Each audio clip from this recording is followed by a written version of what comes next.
When you were around Bill Naito, you believed Portland was the best city on earth.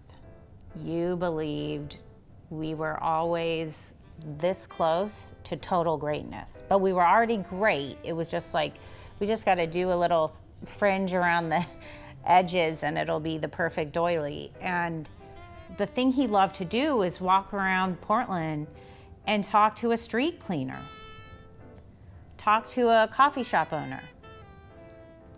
He understood that they were almost more important to the city than those business leaders, than those politicians. I've written this book about this Japanese American person of color who achieved such success, who became so important, telling his story in a way that balances all the things he accomplished while reminding the reader he's accomplishing them in this really difficult environment, and he's accomplishing it because he was driven psychologically by an unhealthy desire to be accepted by white society. And so you get to enjoy the successes, you know, the Galleria, Montgomery Park, Waterfront Park, you know, light rail, Fairless Square, all those things that he did. You get to celebrate them, but you always have to keep it right at the top of your mind that this was all driven by a very unhealthy society that made him feel so small that he had to become so big. One of the main problems with Portland in the 1950s, 60s, and into the 70s was absentee landlords. You had most of the buildings owned by people who never went into them. And so there was this apathy. You know, it's there to make me my money at the least amount of investment possible. And then you have Bill Naito and his brother Sam, they start buying up buildings in Old Town. And they could have done the same thing. But instead, they decided we're going to try and build retail in Old Town, which has the same issues then as it does now. And we're going to do that by reaching out to first-time business owners.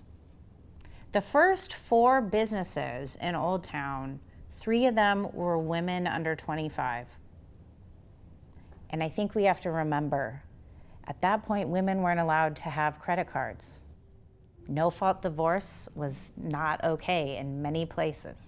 So you have these women, and they didn't just rent the space to them. They were always available to talk. And they were a family of entrepreneurs. The Naitos were entrepreneurs. And so that woman, young woman, I think one of them was 20. They could go into Norcrest any day of the week and sit at Bill's desk and be coached. They could ask questions, but the biggest thing that he did was make people feel like it was going to be okay. If they're having a hard time, he would just pump them up. You got this, you can do it, you know, we did it, you can do it. And it created this incredible neighborhood. Part of that was because his father had a small retail shop, had benefited from an owner of a building who was willing to lease to him through World War II. Most Japanese Americans had their leases canceled.